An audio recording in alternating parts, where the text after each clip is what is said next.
We are shown that when Vaiju is reading a book, Pyasi sometimes attacks with stars, which Vaiju catches, and sometimes attacks with something else she makes, which Vaiju catches. Pyasi keeps attacking, but Vaiju catches her attacks every time. Pyasi comes and sits down and says that they both fight, and she challenges Vaiju. Vaiju stands up to fight and says that Pyasi can fulfill her wish, but not attack his face. Pyasi is about to hit Vaiju, but stops and says that it doesn't feel good to do so. She says how Vaiju always makes an innocent face, while he is very sharp inside. Then she lightly taps Vaiju's nose and says that she will deal with Vaiju later. We are shown that when Vaiju is leaving from there, Pyasi hides and attacks him from behind. She hopes that Vaiju will defend himself, but due to his weak body, Vaiju falls badly and his injured leg gets hurt again. Seeing this, Pyasi gets very upset and keeps apologizing. She says that she thought Vaiju would defend himself and apologizes to Vaiju for her mistake. Vaiju says nothing. Then Pyasi is taking Vaiju to the medical room. Everyone sees them going together. Vaiju says not to take him to the medical room because he gets all his checkups done by his private doctor, Dr. Chen. Pyasi takes Vaiju to Dr. Chen. Dr. Chen understands that Vaiju is injured, but not seriously, and he is acting in front of the girl. So, he lies to Pyasi that Vaiju's leg is very badly injured and it may take a year to heal and a few months will be very painful. He says that Vaiju doesn't have anyone to take care of him. Then he leaves from there to get some things. Pyasi apologizes to Vaiju again and says that it happened because of her, so she will take care of Vaiju for a few months.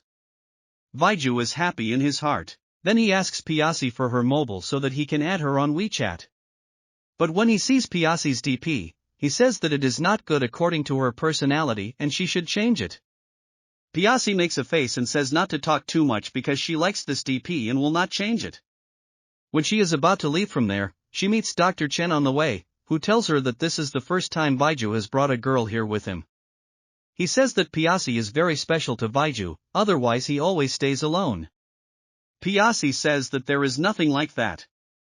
Dr. Chen gives Pyasi the medicines and tells her when to give Vaiju the medicines and what he likes and dislikes to eat. Pyasi says that only Vaiju's leg is injured, but Dr. Chen is talking about treatment as if Vaiju's whole body is injured. At night, Pyasi comes to Vaiju's house, where Vaiju gives her a door card. Pyasi asks what it is for. Vaiju says that Pyasi has forgotten that she promised that she would take care of him for a few months. Pyasi keeps the card with her. Vaiju says that Pyasi has no class tomorrow, so she should come to his house to cook. Vaiju says that his house has run out of groceries and he will send her the list of items. Pyasi agrees. Vaiju tells Pyasi to leave, so she leaves from there. The next day, Pyasi is coming with groceries when the fruits fall down, which she starts to pick up. On the other side, Arya and Chang Bing are coming, talking about Vaiju that Senior Vaiju has injured himself. They heard that he fell down the stairs.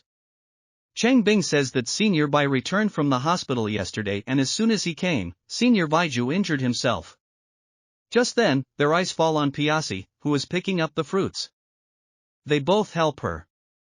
Pyasi thinks that she should go to Vaiju's house as soon as possible before anyone sees her going to Vaiju's house, especially Arya and Changbing. Just then, Tan comes there. He says that Pyasi is a junior and his name is Tan, and he is from the boxing faculty. Tan asks if Pyasi is taking fruits for Vaiju. Pyasi denies it. Tan says that these are Vaiju's favorite fruits and he lives near Vaiju's house. He had heard that Vaiju was injured and now Pyasi is taking things for him, so he offers to drop Pyasi at Vaiju's house. Over there, Arya and Chang Bing are at Vaiju's house and are talking about his injury. Pyasi comes outside Vaiju's house with Tan, but doesn't use the door card in front of Tan and rings the doorbell because Tan is not leaving from there without seeing Pyasi go inside the house. Chang Bing opens the door and asks Pyasi to come inside the house. But when he sees Tan, he feels strange.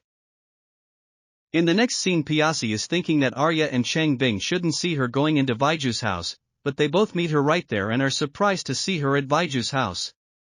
Arya asks what Pyasi is doing there. Vaiju explains that Pyasi has come to cook at his request and asks Pyasi why she didn't use the door card. Hearing this, both Arya and Changbing are surprised that Piasi also has a door card. They both say that it means the rumor is true that they both like each other. Changbing greets Piasi and calls her sister-in-law, and Arya also calls Piasi sister-in-law. Piasi says that it is nothing like what they both are thinking. They both laugh and say that they will keep it a secret that they both are secretly dating. Piasi is about to explain that she came because Vaiju was injured, but Vaiju silences her and tells her to go to the kitchen. Piasi leaves from there, and both Arya and Changbing are happy that Vaiju is finally dating someone. Arya and Changbing misunderstand that Piasi and Vaiju are dating. When Piasi enters the kitchen, Changbing says they don't want to ruin their special moment and leave. Piasi finds this all strange, and she asks Vaiju why he didn't clear up their misunderstanding. Vaiju says he couldn't reveal that Piasi is the mysterious girl they're looking for, or that she caused his leg injury. Piasi falls silent, still confused by Vaiju's explanation. Piasi cooks for Vaiju, but the food turns out terrible. Vaiju forces himself to eat it to please Piasi, though his face clearly shows his discomfort. Piasi asks Vaiju to play Chinese chess, but she plays with odd rules, which angers Vaiju. Piasi cleans the house and accidentally breaks Vaiju's expensive showpiece, further irritating him. Later, Piasi and Vaiju accidentally fall onto the bed together, bringing them uncomfortably close. Piasi tells her friend Xiao how awful Vaiju is and how he makes her work all day. Vaiju calls Piasi to his house. They decide Piasi will repay the cost of Vaiju's coat by learning Tai Chi martial arts. But Piasi needs to talk to her grandfather, who forbids her from showing her Tai Chi skills to outsiders. Vaiju says to Piasi that he will talk to her grandfather so that he can convince him about this. Piasi and Vaiju go to her grandfather's house in Xiao's car. On the way, they encounter Tan, who recognizes Piasi as the Tai Chi master. Tan fights Piasi, but she easily defeats him and his companions. Vaiju gives Piasi a marker to ruin their faces, which terrifies them. Piasi and Vaiju arrive at her grandfather's house. Her grandfather welcomes Vaiju, and Piasi tells him Vaiju is just a friend. Her grandfather invites Vaiju inside and asks Piasi to warm the food, so they can talk alone. Her grandfather talks to Vaiju and discovers that Vaiju is the future successor of the main Tai Chi martial arts family, which surprises him. Her grandfather suspects Vaiju came to their house knowing everything about them.